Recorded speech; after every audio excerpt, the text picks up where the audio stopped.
to the pop culture cosmos. And we're back. And we're back with the pop culture cosmos. It's Gerald Glassford coming right back at you here for the pop culture cosmos, Game Source, Inside Sports Fantasy Football, and the Lakers Fast Break. We truly appreciate you catching all of our great shows. And if you can, please give us that 5-star review wherever you get your podcasts. Plus, if you can I'm doing this in front of the camera, share, subscribe. I don't know. There's no any really good hand gesture for subscribing. I guess just punch with your mouse. Click. Yes, with your mouse. Yes. If you can share, subscribe, follow, do whatever you can to go ahead and support us right here at the Pop Culture Cosmos, Humanica Media. Of course, all the great things that Josh is doing, all the great things that I am doing. Of course, go ahead and make sure the Happy Hoarder, Inside Sports Fantasy Football, the Lakers Fast Break, all the great radio stations, support them that play our show still. Everything that we do at the Pop Culture Cosmos, if you could just reach out and give some love after all these years, it would be sincerely appreciated. But it wouldn't be a Pop Culture Cosmos without my good friend.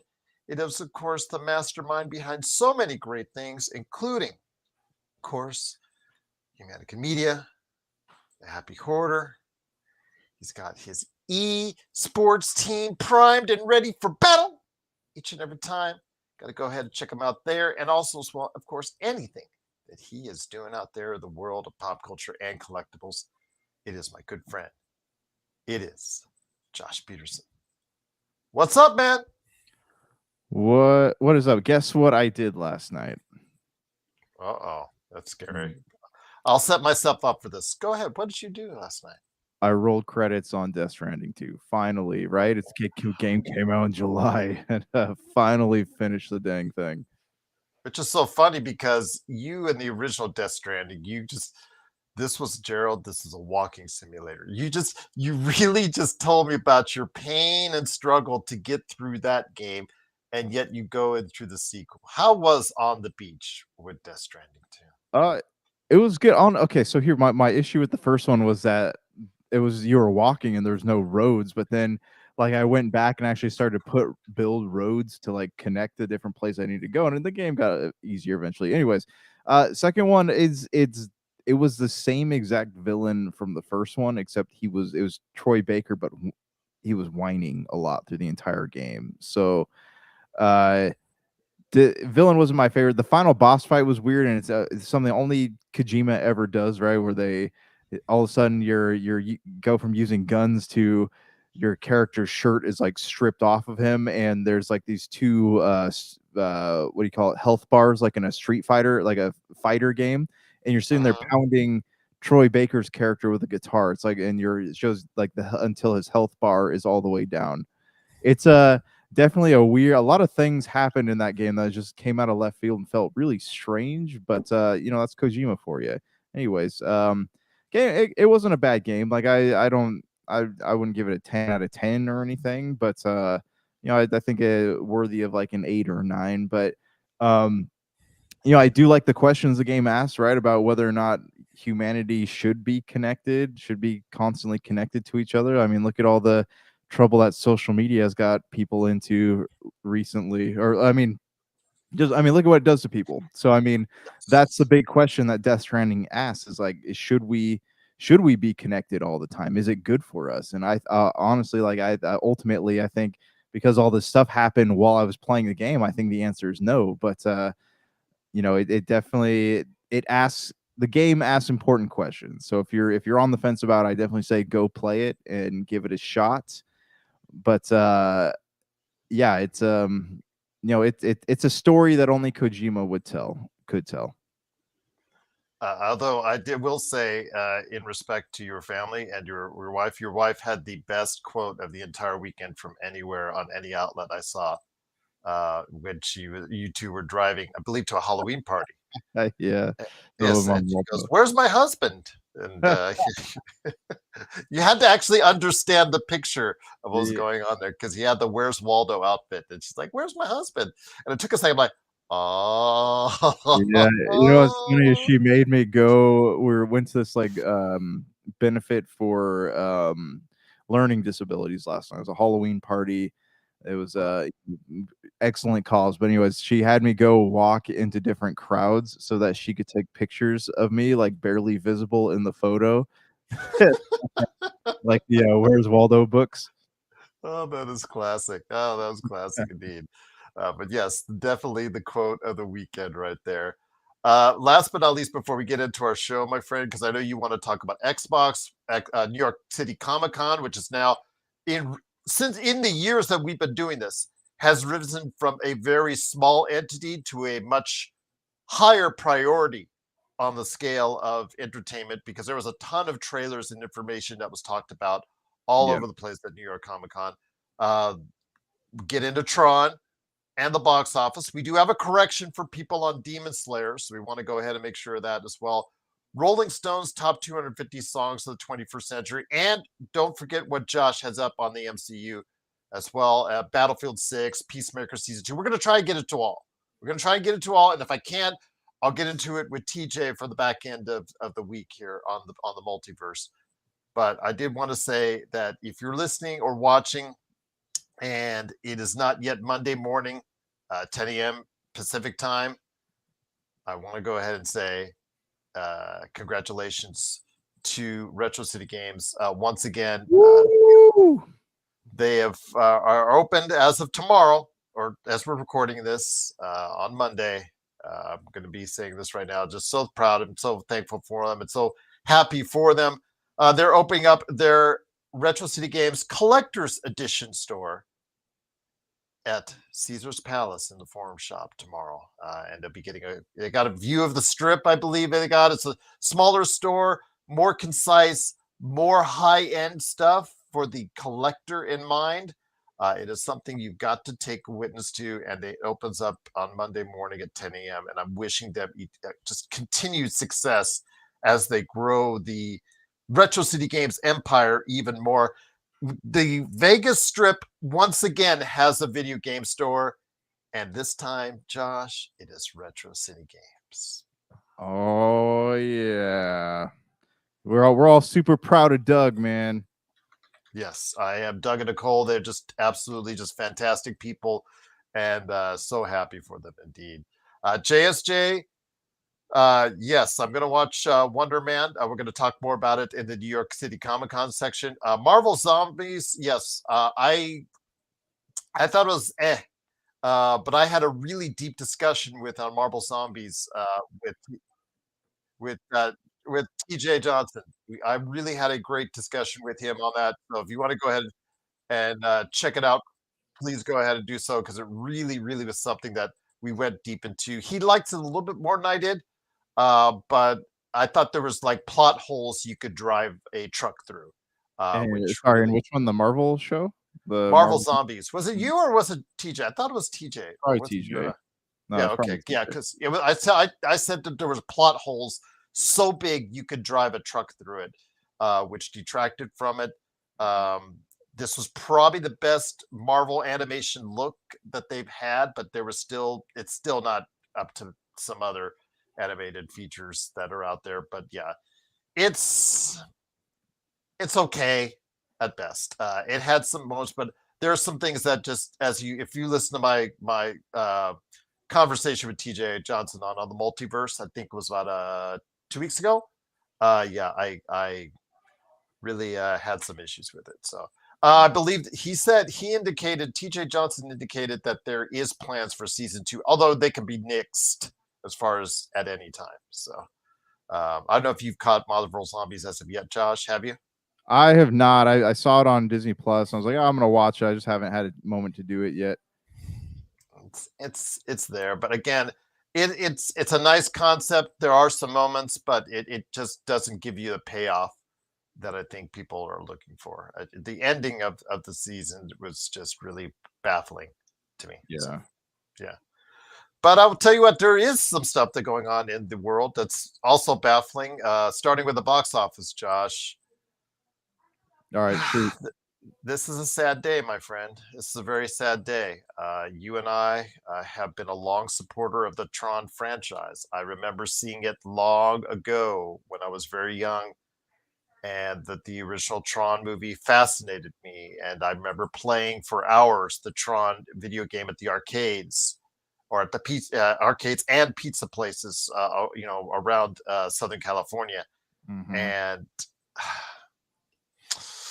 we love Tron Legacy. We actually, I thought the story was pretty good. It held together enough, but it was backed by one of the best soundtracks I've ever heard in my entire life from Daft Punk.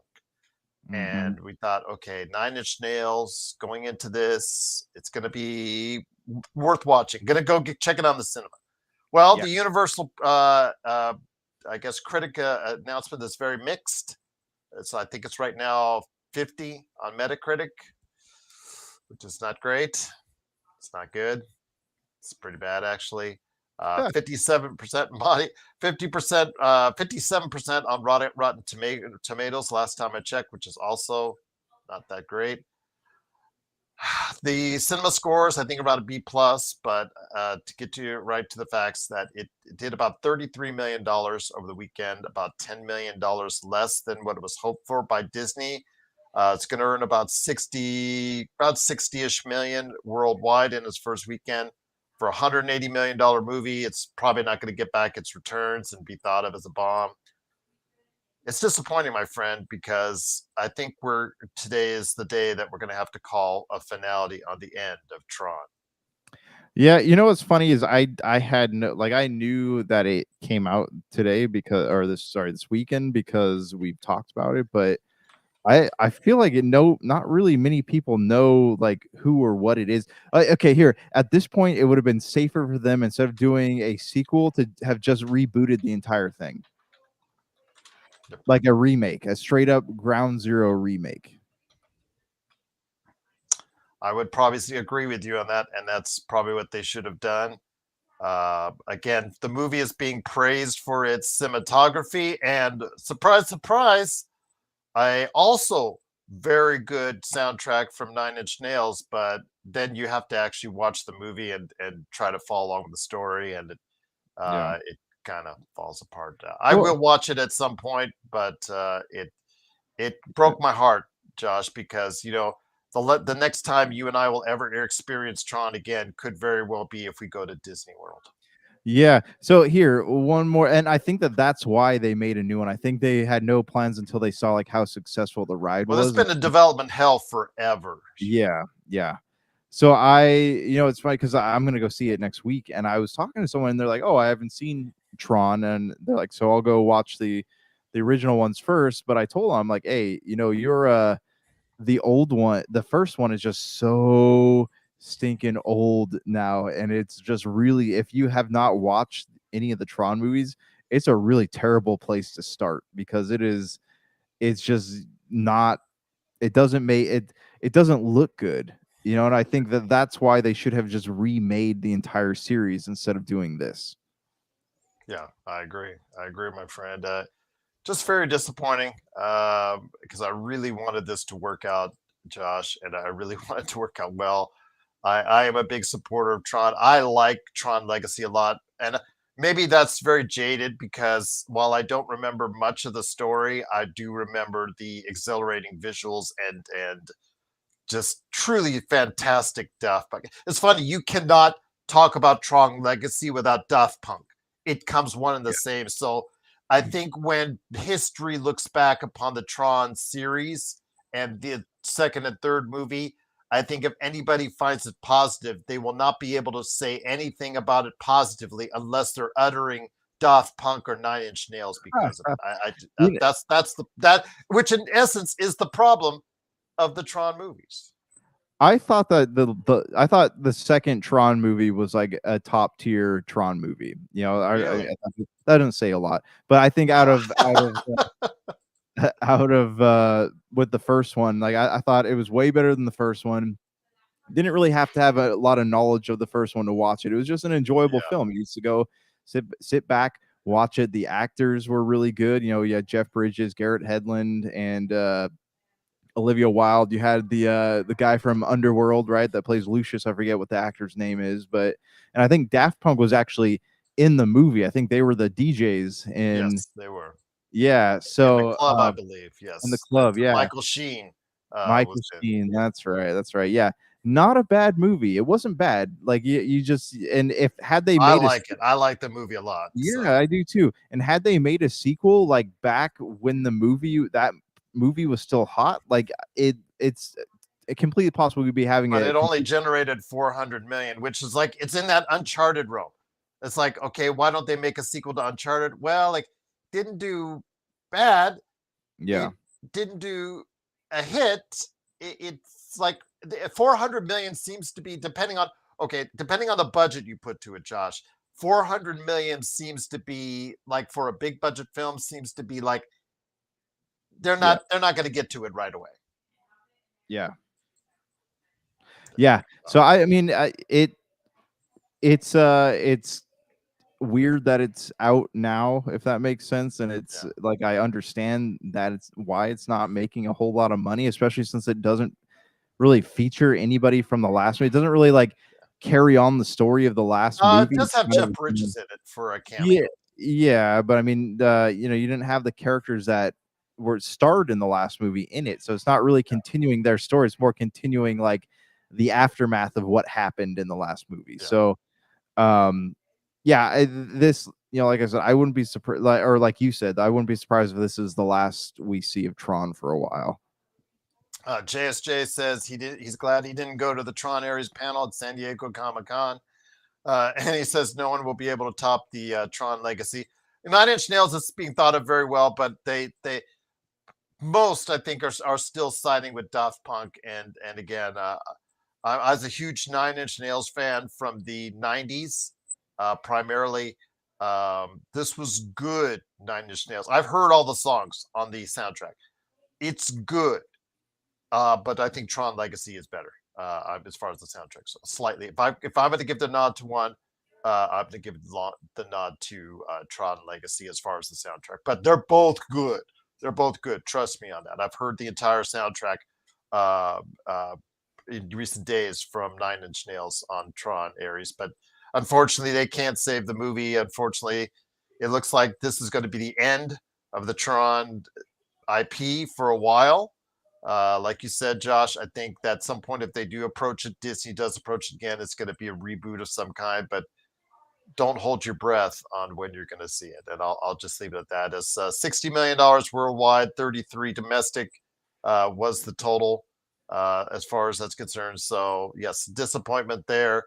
I do want to mention one other thing because I know that the rest of the box office, Josh, really was kind of disappointing. I mean, I think you should be thankful if you're a supporter of the Mortal Kombat 2 movie being pushed back. In this case, I think you should be glad because right now it's not a great time to have a movie come out right now because a lot of movies are failing in the past couple months, and that's not kidding about that. So maybe putting it to May, closer to the Memorial Day holiday, possibly could give a well thought of trailer for a movie like Mortal Kombat 2 a little bit of life. So we'll have to wait and see how that one works out. But Roofman with Channing Tatum, who I've been actually thinking back and forth, Josh, if he would be the guy I'd still go with for Mass Effect. And then I looked at his age. He's 45, just to make you feel old. And I'm thinking he has the look, but I just don't think he could do Shepard justice. But yeah, he was It's gotta be Henry Cavill, man. Henry Cavill or Sam Worthington. Okay, I think Worthington has a little bit more low key on that. If he could do an American really good, yeah, he could do a pretty good American voice. So yeah, Cavill, I don't know if he'll shave his head. That's the thing. Oh, that's true. Yeah. But I'll just say this: Roofman disappointed at the box office as well. $8 million for actually a very well thought of as a vehicle for maybe some Oscar contention for Channing Tatum. That looks to be out the door. One battle after another. I know that's been under the gun for as far as for in the political arenas and whatnot. That is probably not going to make its budget back into theaters. as it disappointed in third place after falling 40% there. The last thing I wanted to touch on, Josh, was Demon Slayer. You and I reported last week when we talked about, because we did this on Monday morning, and at that time, Box Office Mojo had well over $700 million worldwide for the pick. Yeah. Well, after you and I got off the air, because Josh and I are in two different cities in the US, so we both saw it. So it was there. With two different computers, it was there. Well, after we went off the air, they decided to change it and correct it and course correct. Somebody probably just hit a couple different keystrokes too early in the morning. The official tally right now is $648 million. That has been verified on several other outlets, so that looks to be the number going forward. It is now the fifth biggest movie of 2025, and I never thought I would be calling an anime movie that in the entire time we're doing this. That's a credit to Demon Slayer. Okay, so you know what's also crazy is that the Chainsaw Man movie hit $59 million this weekend.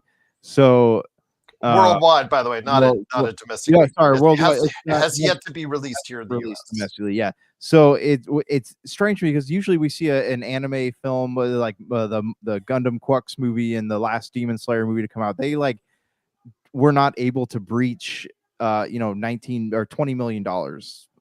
And already I think that people are catching on to the fact that oh, hey, anime is a good form of entertainment in the movie theaters. So we'll see when it hits domestically. But what I'm really curious about is when the Jujutsu Kaisen movie comes out, is that going to have the same effect that Demon Slayer has? Because that's one of the biggest anime releases out there right now. I'll just say this, Josh. Anime movies in the US are very front loaded. The first week or two, if it goes 2 weeks, that's actually very, very good legs, because it's usually just 1 week period. Mm-hmm. So if you get 2 weeks out of it, as far as some decent numbers in the US, it's usually a strong first week and then it dies off immediately afterwards. That's interesting. But the thing is, though, overseas, especially in Asia, anime movies seem to have a lot stronger legs. It's very, very interesting to see. Yeah. Hey, before we switch topics here, I got to talk to you about something, man. I have seen a lot of trailers for the movie Caught Stealing with Austin Butler. Mm-hmm. And it did not, it's already streaming. It didn't even hear... It disappeared. It opened poorly and disappeared. That's Darren Aronofsky's movie. They didn't give people a chance to go watch it, though. And right now in the theaters, my friend, it's a risky proposition. And I think that's a movie that probably would have scored well and high on Netflix, because I think it's just the perfect type of movie to do well and score well on Netflix. Part dramedy, drama, but mainly it's a comedy. It's got that Snatch type feel to me when I watch the trailers. But yeah, I think it would have really worked actually a lot better if it would have been a streaming film, because these days, Josh, from what I'm seeing, the box office looks more and more like it's going to be the haves and the have-nots. That it's really hard for a lot of movies that are under the radar to make a profit in the theaters. Yeah. It's it definitely, I was talking to Brian about this. Brian has been having not issues, but he's been saying that he's hard. It's hard for him to find his creative motivation these days, because there's no newer creative things coming out to inspire him. We have our franchises and we have stuff made by AI. That's pretty much all we're really getting these days. And I look at that. You look at a movie like Caught Stealing, or really anything. I mean, the Leonardo DiCaprio movie did all right, but really anything that's that's its own self-contained story and has art to it just doesn't get seen by anybody anymore. Again, whether it's an art house pick or even a big blockbuster right now, it's just a lot of factors have to go in for it to be successful. It's got to have the right marketing. It's got to have the right critical push or the right fan base for it to succeed, because you've seen the movies in recent months that have succeeded. It's just been something about it. It's been something that people latch onto. It like Weapons, like The Conjuring, and like Demon Slayer. I mean, we could count on one hand the number of success stories in the past 90 days as far as in the theaters. So yeah, it's been disappointing, but it looks more and more like the movie place in the world of streaming, in the era of streaming, Josh. It looks more like you really have to make sure you have every box checked off as far as way you prepare a movie to be released on the screen, in order to not guarantee success, but to try and set it up for the best success possible, Josh. Yeah, it's very true, very true. Well, again, disappointing returns for Tron. I'll ask you, and we'll close out this half hour, because I know we got a lot to discuss here on the back half. We're going to run through as fast as we can on that, as best we can on that as on the back half hour. But I want to leave this, because I don't want to leave this behind, because you and I may not be talking about Tron on this show ever again. And that might be, to some, like your mouth open or whatnot. But yeah, the reality is, if we do another 500 episodes or so, whatever, we may not ever get a Tron back again. So let me ask you this: is the Tron IP dead at Disney?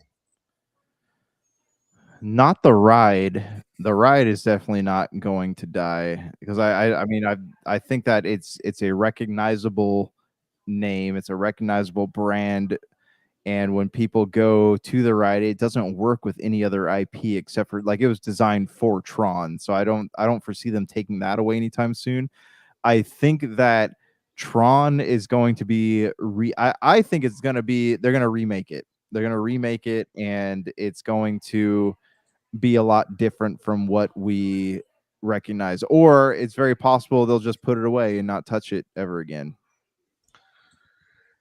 Which is the problem, because I'd love to see more in the Tron universe, but we will have to wait and see. But if you have thoughts on the Tron universe, please let us know if it's dead for sure, or if you think it might be going somewhere, if you still think it has life left, or what direction does it need to take, or should we just de-res the entire Tron franchise? Please let us know. popculturecosmos@yahoo.com. Well, 1/2 hour down, 1/2 hour to go here on the Pop Culture Cosmos. It is Josh the Great Peterson, along with me, Gerald Glassford. Want to thank you so much for watching and listening. Truly appreciate it. Again, thank you so much for stopping by. Like and subscribe. Make sure you follow what Josh is doing at Humanica Media, the great things that he's doing with the Happy Hoarder, and all the great stuff that he's doing, plus my stuff as well. It is greatly appreciated. And big shout out once again to our radio station as well. We're going to go and hit some good stuff here, because the New York Comic Con for 2025 was this past weekend, Josh. A lot of notable things. Before we get into the number of trailers and the number of announcements that was made from everyone else, Marvel decided to go ahead and step up to the plate.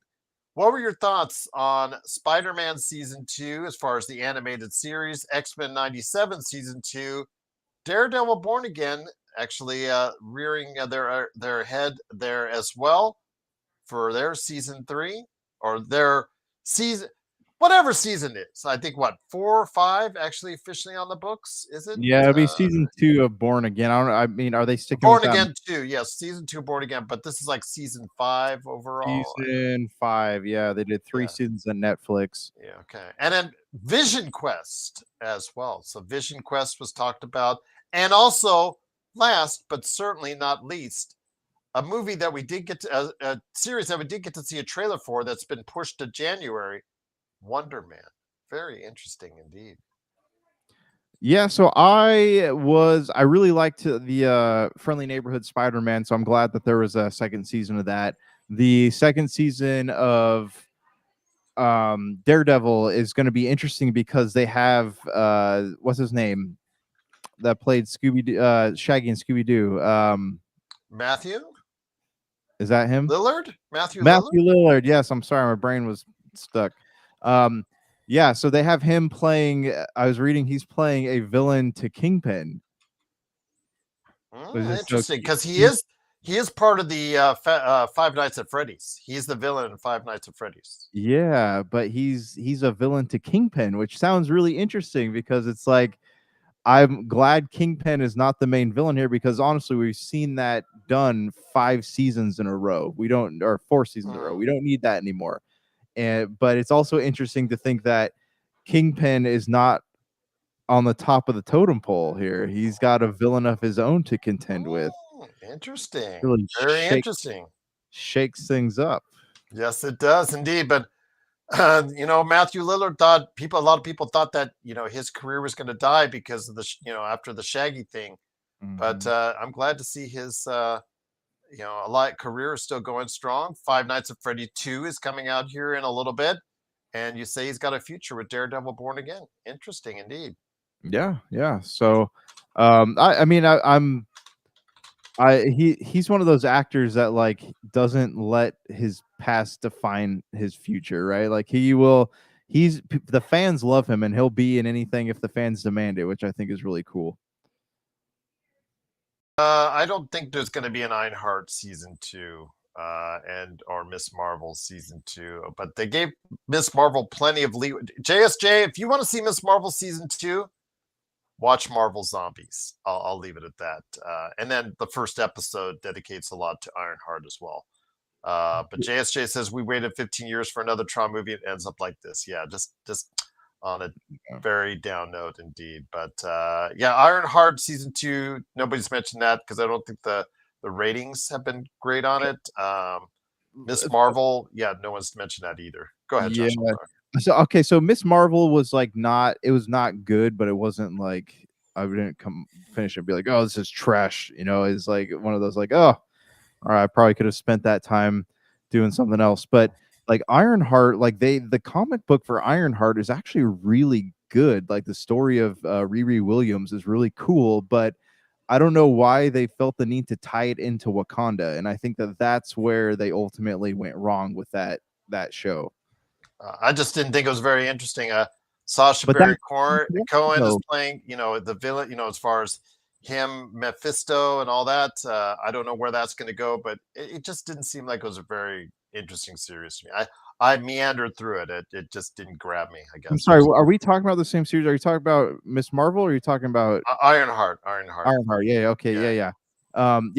That it was like like I said, her story in the comic books is really cool, but it's not I don't for the way that they like had to tie it into Wakanda, that didn't make sense to me, and I think that's kind of what led to its downfall is that it just wasn't interesting. And people JSJ saying people the best Marvel series in 2020 or 2022. Talking about Miss Marvel, it would not by us. I'm just gonna say that. Yeah, it was not definitely.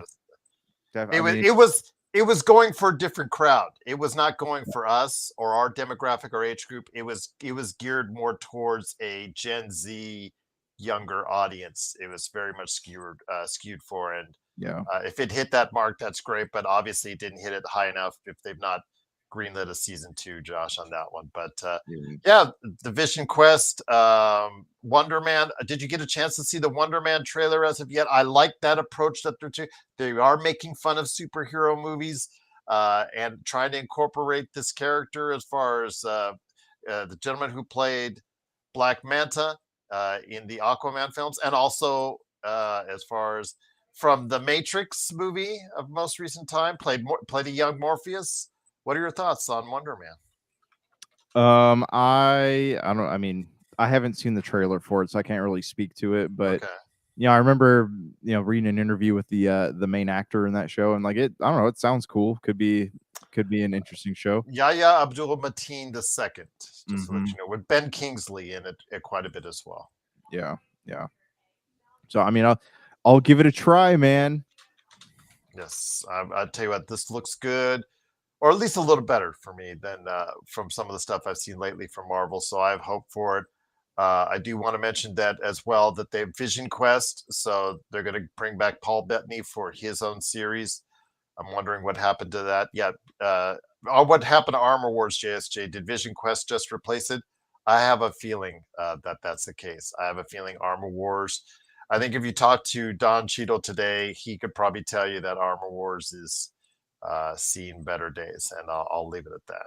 Well, it sounds like his tenure in the MCU is quite over after Secret Invasion. Yeah. But I will say this, though, it's great to have you here. It is the Pop Culture Cosmos. Josh, there was more shown off at New York Comic-Con, a ton of trailers. Let's start off with the Game of Thrones, because you and I just absolutely love the way Game of Thrones, the original series, ended. Yes, just so thankful for that. Sarcasm there. I still remember your rant on that. Oh, man, you were upset. And it was classic. I remember. I think I think I made myself so numb to that, and I blocked most of it out. But I do remember talking about that. Yes, absolutely. You were numb to the last Skywalker. So yes, that was the one you were definitely numb to. Yeah. But we'll start off with the Knight of the Seven Kingdoms. I don't know, my friend. This looks like a glorified A Knight's Tale to me. I wasn't excited about this at all. I still think that when Game of Thrones goes down, as far as side stories, this would not be one I would have chosen. I keep telling you this. I'm not a huge fan of the Game of Thrones series. I watched it the last few seasons. I thought at times it's really good. At times it's missed opportunities. I still think the young girl Targaryen, who went on the ship at the very end of the episode, I forget her first name, but she looked like she had some adventures she was going to go ahead and do. That would have been perfect for a side story or a new series spin-off on that. And they chose to never do this, but they do A Knight's Tale instead. I don't know. I don't get it, Josh. Yeah, so this Game of Thrones spinoff is basically a story within a story. Like, it's a story that is told, referenced and told in Game of Thrones. What's interesting about it is that they are going really far backwards instead of moving forward. Because from what I remember, there's supposed to be a sequel series involving Jon Snow, but I guess that did not happen. But we already have a prequel in the form of House of the Dragon, so I don't know, like, is this gonna be, because there's not really anywhere for this story to go except for like it's gonna be like a 1 or 2 season offshoot of the show. So I don't know like what their long-term plans are for it.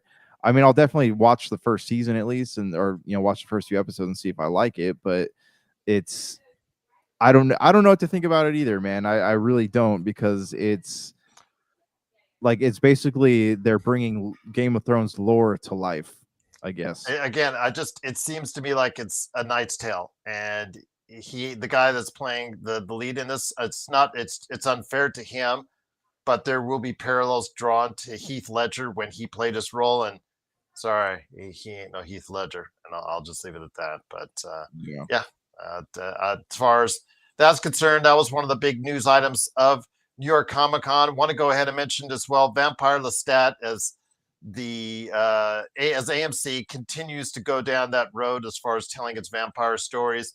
Also as well, Mercy with Chris Pratt. That was an interesting concept. If you take a look at the trailer at some point in time, I don't know if I'm gonna really dig it or not yet. I'm kind of weird on that. It is where it's in a futuristic society where he helped create a system where it puts you in a if you're convicted of a crime, you're immediately sent in front of a jury of an AI. And in this case, the AI is Rebecca Ferguson. And it turns around where, of course, he becomes the criminal. He's locked in a chair, like he's almost like Professor Xavier in a room that's just filled with just like the holodeck, so to speak. And it shows his life, and they convict him of his, try to convict him of his murder of his wife, and he has 90 minutes to prove his innocence, or he gets killed. So it just basically, gives you something like that. It's an interesting concept, but I don't know if it's, just him sitting in a chair for 90% of the movie. I'm not sure. I'm really thinking that's going to be great, but we'll see. Cross uh, from the Alex Cross books. That's heading to Prime Video.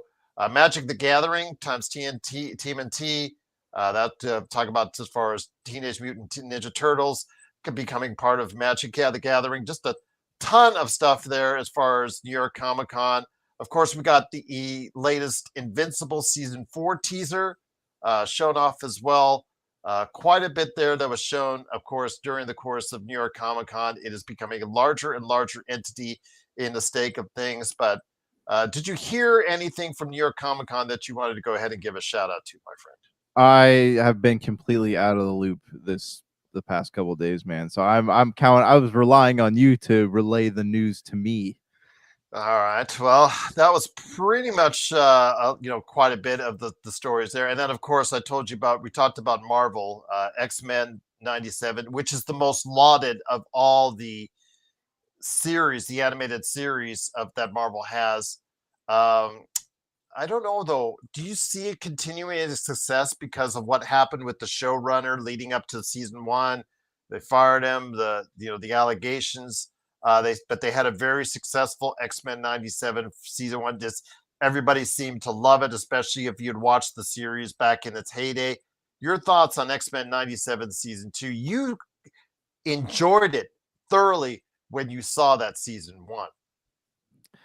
Yeah, I mean, it was good. I don't, that's the thing with like animated shows, right? Is that you don't really think about when you watch a movie, you think about the writer, the director, all the behind the scenes stuff. But when I watch an animated show, like I don't really think about stuff like that. So, it's easier for me to go into a second season and watch it unbiased, where I probably wouldn't be able to do the same thing if it was a live action like X-Men movie. So, yes, I will watch the second season, and it's the show is pretty formulaic, so it's not like difficult to make it work. So I mean, it would have to be really, really, it have to be noticeably bad for me to say like, oh, okay, maybe they shouldn't have gotten rid of that last guy. That's true indeed. But I wanted to go ahead and make sure that New York Comic Con was covered because it has really been a surprise for a lot of people how well it takes from the original series that was back in 1997. So yeah, absolutely looking forward to seeing what happens with that. But Marvel made an appearance. DC was also made an appearance, but maybe there's more about Peacemaker. Your thoughts, because Peacemaker season 2 ended on a note where Peacemaker has been trapped into a different dimension. The series in the back half of the series this season was a lot based on the many dimensions that were now part of the DC universe as far as is concerned, because basically what they teased a little bit in season 1, they went all in on season 2. And the fact is, as far as what Peacemaker's father had this room full of doors to different dimensions. And it basically, they went into one dimension after another dimension. Especially the most notable was a dimension where it was similar to Earth, but it's if Germany from World War II had won the war instead. So everything was, so it was an interesting concept. It created a lot of talk, and it's left on a cliffhanger to what will happen with Peacemaker. James Gunn has said that Peacemaker season 3 is not happening as of now. Your thoughts on the future of Peacemaker? And they tried to set up with that other shows and movies within that universe, including Man of Tomorrow for Superman. Yeah, I also read that he wanted to bring Deadpool into the universe. Yes, he did. Yes, That and one of the doors open up, and there's Deadpool, but they couldn't clear it with Marvel. I wish you could just do stuff like that just for fun. Just have a sense of humor. It's all about money. How are we going to make money off of your ideas? Yeah, just have a sense. I mean, James Gunn did a lot for you guys. He brought up comments and way he was fired the first time around his side. He did Guardians of the Galaxy would not have been anything in this universe, in the MCU, without what he did for it. But all You know, right, what whatever. you know, it would have been funny if he would have opened that door and had Green Lantern on the other side of it. Ryan Reynolds, Green Lantern. Yeah, that would have been just as good. And again, it just very disappointing that these just in. We need a time. We need these little things to get by through our day. And Yeah, yeah.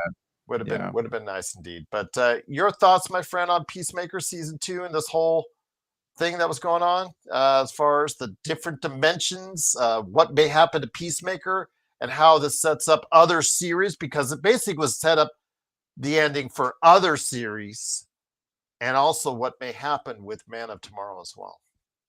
I think this was his way of like completely resetting everything. Like no questions asked. You know, if there's all these doors and if something needs to be fixed, they just have Peacemaker go through one of those doors. I think that is what they're going through because there are way too many loose ends in the DCU. Especially we talked about this before, like Waller and the Suicide Squad stuff. So I think that this was their clean slate protocol was the doors. But I have heard so many good things about Peacemaker that I think I'm gonna go back and actually watch the entire series, because I remember watching the first episode and then stepping away from it after all the DCU stuff went down, and now I'm like thinking I should probably go watch the rest of these episodes. Well, you'll have plenty of time, Josh, because they ain't making a season 3 anytime soon. I'll just see that. But it's just a shame, because I thought it does look like it could have a future for that, but they're going to use it for other things. And I think John Cena will have an appearance somewhere down the road, most likely a movie, but who knows what is that. But I'm assuming John Cena is not dead for the Peacemaker, so I'll leave it at that. But if you guys have thoughts on Peacemaker season 2, how it ended up, and what the future is for the DCU with Peacemaker, please let us know your thoughts. popculturecosmos@yahoo.com. Well, we're burning through a ton of stuff here on the Pop Culture, getting you up to speed on everything.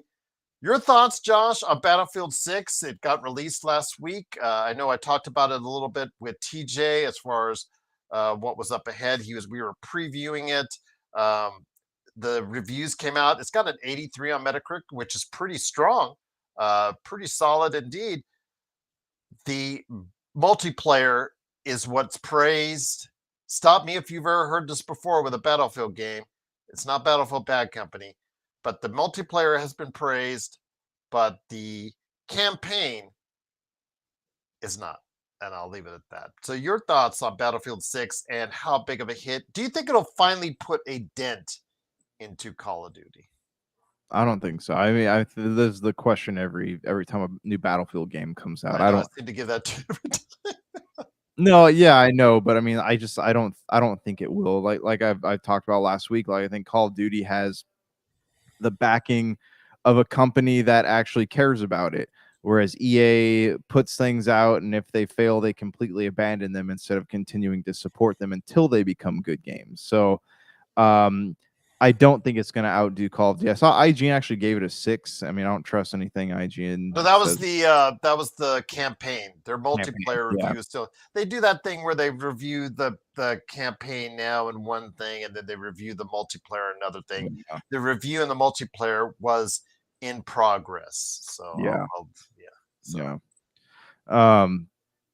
But yeah, I mean, I don't think it will. I still want to play it. I saw, it's funny. I was actually, I dropped my wife off to get her nails done the other day, and we drove by GameStop, and I was like, oh, weird. There's a line of people outside, and then I was like, oh, it's probably for Pokemon cards. So I was like, oh, okay, maybe I'll go try to pick up a few booster packs for my wife, and so I got in line because she plays the game now. So I got in line, and I tell you, man, the people in line were like, scalpers look like scalpers, man. They're like men in their 30s and 40s with tattoos. But anyways, one of the people who was in line to get these Pokemon cards, they walked in and they bought their giant stack of Pokemon card boxes, and on top of that box was a copy of Battlefield.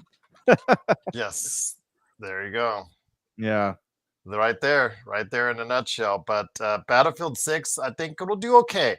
But if you're looking, EA was rumored to. It was rumored that EA was looking at this as a generational game, getting 100 million player count, and I'm like, no, it's not going to work out if that's the case. But if it does put a dent, I wouldn't be surprised if it doesn't put a dent in this time around, because Call of Duty, with the Game Pass, with the whole Xbox fervor, which you'll go off again about here in a second, it might have a chance, because Xbox is not really the most beloved company right now, Josh. So it has a chance. Yeah, we got to talk about that too.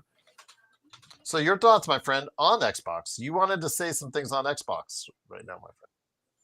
Okay, so it's officially, like, it has started happening in stores across the United States, where Targets and Walmarts are removing Xbox products. Like, you can't, the consoles are being removed from shelves. The games, I think, are slowly being pushed out. So this has happened there's a couple states already that it's happened in. And it's real, like, what is happening with Xbox, man? Like, what is going on? The console prices are going up. The price of Game Pass has gone up, where they're removing all, like, physical units from stores. You have this guy who left Halo earlier this week because some unspoken grievance he had, which he said he'll reveal in due time. But what is happening at Xbox, man? What in the world is going on? I don't know. It's a mess right now, and we'll have to see what happens, my friend. But you and I will be keeping everybody updated on that. And the bad press and negativity has obviously been a detriment to the company in recent weeks, with their price hikes and all that, and with the handhelds coming out this week or the next few days. That's going to be a big issue indeed. But like, this is bad publicity, though. This is really bad publicity. Like, what if there's all this speculation of stuff? Come out, do a Xbox conference or video or whatever, and just let people know what is happening. Yes, that's true. That's very, very true, my friend. But I'll say this: Xbox, I still want to believe in you, but you gotta earn it. Because right now you're on the outs with me, and I'll leave it at that. I mean, because I have everything still set up with Xbox, but yeah, it's just very disappointing indeed. But we will see what happens.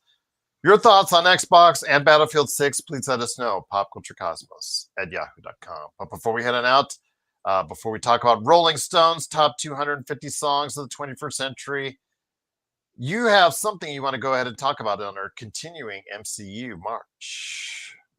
Yeah, so today on the list is Hulk, the one with Eric Bana. I have to say, this movie had its ups and downs. Like, it wasn't all bad, but wasn't all good. Even watching it recently, like, a lot of really, like, boring buildup, but like the scenes where he's like jumping across the desert and like fighting as a Hulk, like, are good looking scenes. Like, those parts are fun, but the what you have to sit through to get there is not fun. Yeah. So it's one of those movies where, like, I'm on the fence about it. I don't hate it, but I don't like it, I like it less than you, but it's not because of Eric Bana. Eric Bana is one of my more favorite actors. He just seems to be good in a lot of stuff, and he's not bad here.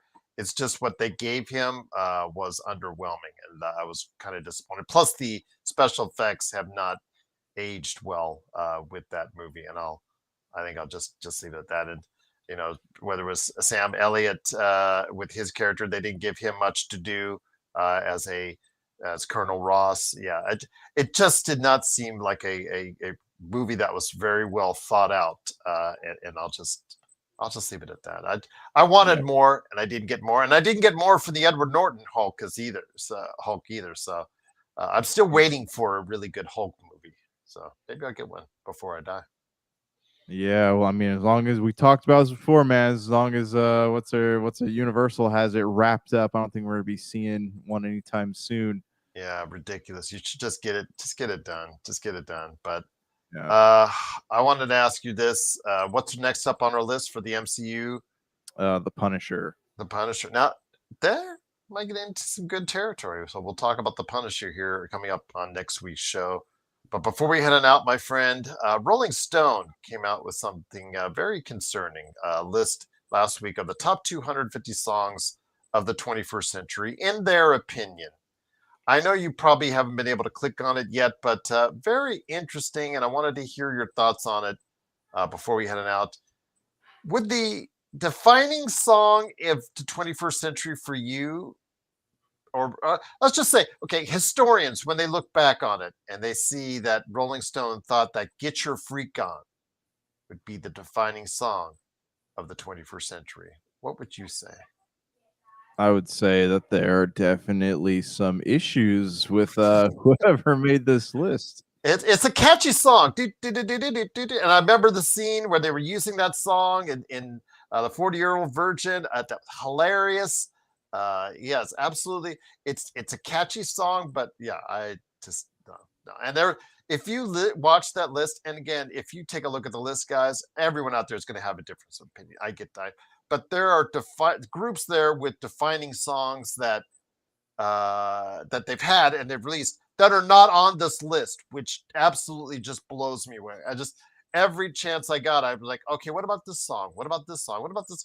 It's not on the list, not on the list, or it's really high up on the list as far as 200, 250. And I'm just like, man, who made this list and who needs to be fired over it is what I'd say. I know. I'm looking at some of these.